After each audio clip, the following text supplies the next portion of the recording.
Welcome back, Commanders, to another video, and today we're going to be looking at the brand new Conquest acquired skills that is available in New York. I'm going to kind of explain it to you, show you the additional bonuses you can get, and the best way to set them up. As always, guys, you guys have been smashing all the love and support on the recent videos. The last video hit 100 likes. Can we get a double back-to-back, another 100 likes on this video? I would really appreciate it. And also, thank you for 1,500 subscribers. It is crazy how much support you've shown in just the 6 months we've been doing this. So guys, without further ado, let's jump straight into it and see what these Conquest skills are all about. So guys, I thought we'd talk about the Conquest skills while my truck is making a massive haul across the entire map, because unfortunately there's no action happening. We have completely safe zoned our people. So we're going to go down here, see if we can have a bit of fun with the gamers down the bottom. But while that's happening, let's jump into these Conquest skills and see what they're all about while my little troops make their little journey. So Conquest skills, these are available in New York and New York only. The same way Cairo has all the map buildings, you've got Rome with its sort of specific air units, and now we've got Rome with its very own sort of skill set that you can add on. Now, you might be getting a little confused because you've also got these tactics, and these tactics can be confusing, but one thing that is amazing about these skills, they're very easy to understand, super easy. But I thought, you know what, I'm still going to make a video on it for you guys just to clarify and help you guys understand it in the easiest way possible. So there's 4 different type of cards available. You've got ranged, you've got shield, you've got critical, and you've got slowdown. Now, these are available every single day by opening the Conquest skill here. It requires 2 of these pieces, the daily intel report, and you need 200 of them to open up one of these sort of Conquest skills. Now, don't get me wrong, it sounds like a lot. I don't know why it's 200. Why can't it just be, 1? And then you earn 1 at a time? I don't know. But basically, every day at reset, you can open up 400 of them. And the way to earn these is multiple different sections. So the daily one here resets at reset, and you can get 400. If you head on over to the missions, you can earn them over here through the different missions you do. And then you also have the Conquest missions in these boxes up the top. Whenever you do them, you are able to then get more. So what I will show you here is the other ways to get them, and that is also going to be via the bonus here, which is the battle stars. Now, this is always available with every level 4, and they offer different things. So as you can see here, you will earn them every single day if you buy it. Now, it costs $999, and you also receive 50% more. So instead of getting 400, you'll get 600, which means you can open up 3 every single day from that reset. Whereas if you don't buy this, you can only open up 2 every single day. And then furthermore, every day here, if you do buy it, you're able to get them. But if you don't buy it, you can only get them on every 2 or 3 days. So that being said, if you want to get more, then that's going to be the best way to get them. So now that we understand how to get them, let's have a look at what you can get. Now, you have 3 different tiers, okay? You have bronze, silver, and gold. They're all the same, except they offer different values. And on gold, you can get double instead of just a single one. So we're going to just look at the gold just so you know what they can be, because as I said, silver and bronze are exactly the same.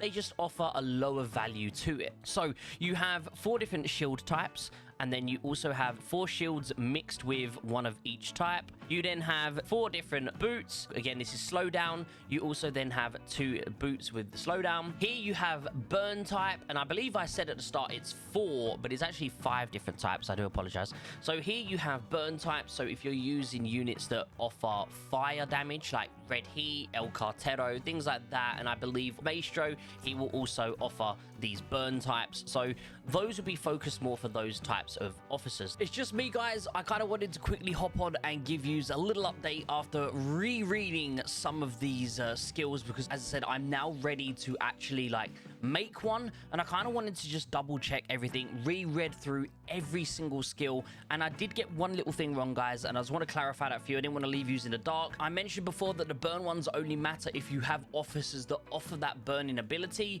but I was wrong. There is actually an actual skill here. As you can see here, when ground officers cast their tactical skills, it inflicts burning on their targets.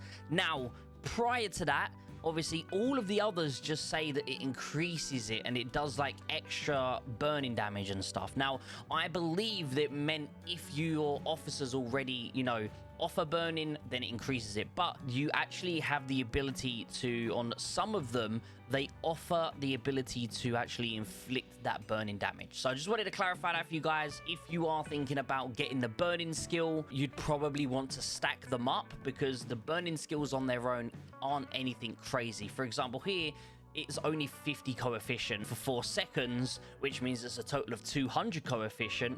But if you go and look at, for example, just the boom one over here, these boom ones offer like 100 in just the silver. So it's nothing crazy, but if you are running one burning, maybe think about stacking the burning up so you're dealing all that extra burn damage. All right, guys, let's jump straight back into the video. Now, the way you want to set these up is gonna be dependent on, one, the different types of units you have, and two, the officers you have on those units. So if you are using, for example, helicopters, and you're a helicopter or light tank, main battle tank, you're a tank main, you're most likely gonna want to try and focus on trying to get the criticals, okay? Because this is more prominent in those tanked units. Maybe that the ATG does sometimes hit criticals, but it's more likely not going to be the ATG or howitzers that hit criticals. It's going to be the tanks. If you are someone who mains howitzers and stuff like that, you're going to want to focus here on the explosion, which is called range. And what these range offers are multiple targets. So again, you're gonna want to make sure you have flame and those types of officers, stinger, because I do believe this wouldn't be very effective if you don't have those types of officers, because it is when hitting multiple targets with an officer skill. So Antonina doesn't offer multiple target damaging. So again, you've got to be careful what officers you have. Depends on what officers skills you want to select. And then if you're running officers that increase the slowdown effects, you're going to kind of want to go through here and look at the slowdown ones. And then finally, if you're running a lot of shield officers, you're going to think about maybe running the shield officers. So they're okay, but as I said, I don't think they're anything overpowered, which is really good. They're not too OP. So moving on to the next thing I wanted to talk about, guys, is going to be equipping them. So as the progress of the L4 goes through, you're going to be able to unlock more and more to add on. And as you can see here, the very last one is available on day 8. So basically, just after a week, you'll be able to equip up to 5 of them. So as you can see here, guys, for every card you get on, you'll get 2% base and troop damage resist. So once you unlock them all, you'll get a total of 10% for your base and troops damage resist. The damage comes from the actual set bonuses. So damage resist is the equip bonus, but the set bonus is going to be your firepower and your damage. So as you can see here, I currently have 2 shields and I have 2 range skills. So I'm getting a bonus of 2.5% troop firepower and HP for both of them. So I'm getting a total of 5% from both of them. Now, if, for example, I was to switch this shield out, say for this, I've now lost out on 2.5%, but of course I am gaining this skill here. So it all depends on what skills you have and the best way to mix and match them. So for me at the moment, I'm kind of matching 2 and 2 until I find something better for my loadout, because I'm not really using tanks. Although I have some nice criticals, there's no point me using them because I'm not really using tanks at the moment, or helicopters or anything like that. So I've decided to match out on my infantry's sort of protection a bit.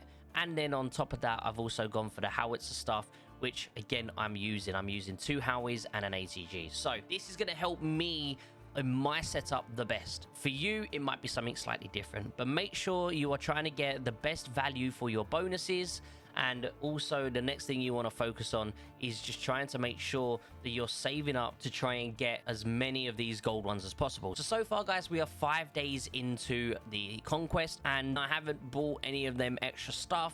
I'm completely free to play when it comes to these daily intel reports. So I've earned so far in 5 days 39. As you can see here, draw 61 more to earn a gold conquest skill. I've opened 39, and I know this because once you open up 100, guys, you are guaranteed a gold conquest skill. And as you can see here, when I open up one more, I'm going to be guaranteed either a silver or gold, because every 10 you open, so see here, guarantees a silver or gold conquest skill every 10 draws. So I could get a gold on my next draw, but I could just get a silver. The chance of me getting a gold is 3%. The chance of me getting a silver is 13.2%.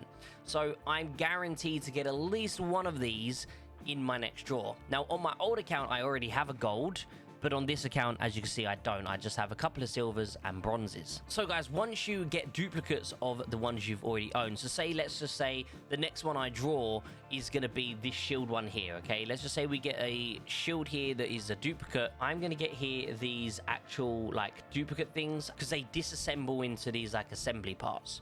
And I have 500 in 5 days. So if we average it out, hopefully within 15 days, I'd have had enough duplicates to then be able to get a gold, because to be able to actually reassemble a gold one, you need to have 1,500. Now, as you can see here, I am already able to assemble a silver one, because to get a silver one, it costs 500.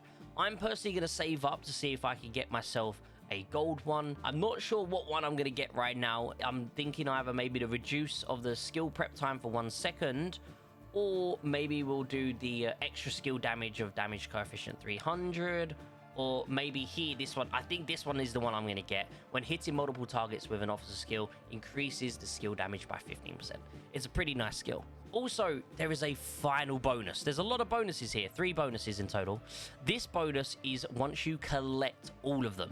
So when you collect 30, you'll get 3% firepower and HP.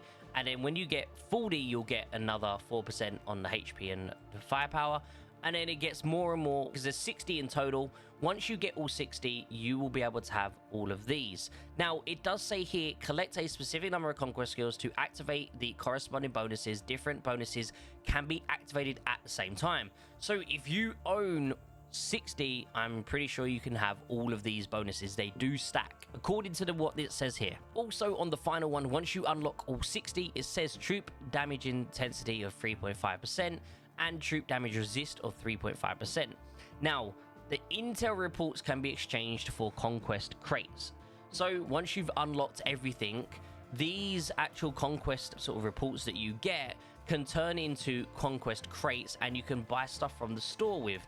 Now, at the moment, there's nothing here that I can see you could buy them with, but I'm pretty sure that once you do own them, something will either pop up or it will change and say, do you want to buy it with this or this? Maybe some of you guys have already experienced this so far. Please let me know, obviously, down in the comments, and help educate some of the other people on how that exactly works. But if you're a free-to-play player, if I'm honest with you, I don't think you're going to unlock them all if you're a free-to-play player. Maybe I'm wrong, and we'll we'll by the end of it. As I said, we're only 5 days in, and I've unlocked 14 out of 60. So it is complete luck at the end of the day.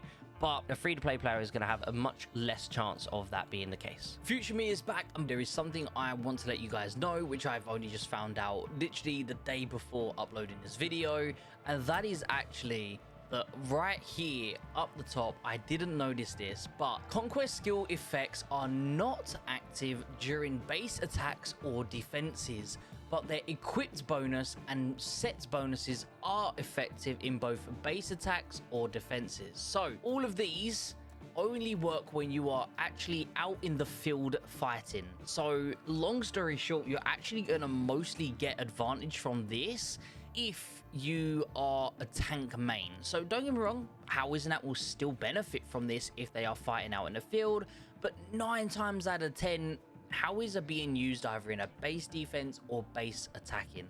It's not necessarily field fighting that they're used for. So that being said, guys, these down here, the actual sort of damage resist and the different sort of firepower HP, that is in fact going to still be used during a base defense. So again, this is kind of still good, but the main effects of each different tactic you have will only be when you're field fighting. So please bear that in mind when you're building and crafting your different variety of conquest skills that are going to be available for your units. So guys, I hope this video helps you kind of understand the actual conquest skills. The best way, as I said, the best way to assert them into your setup is all depending on 1, your officers, and 2, the units you're using. So if you're using like 4 tanks, you're not going to want to do things that offer multiple, skill damage. You're going to want to look at the things that are like talking about critical strike or slowdown, because those are what your officers provide.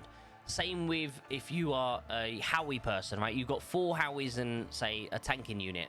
You're not going to want to max out your tanking stuff because you've only got 1 unit that's going to benefit. You're going to want to go for the things that offer you that extra bonus when it comes to the skill damage of your howitzer units. So as you can see here, we've managed to truck only a fraction of the journey, but we will keep going. I just want to say a massive thank you once again to all the love and support from each and every single one of you guys.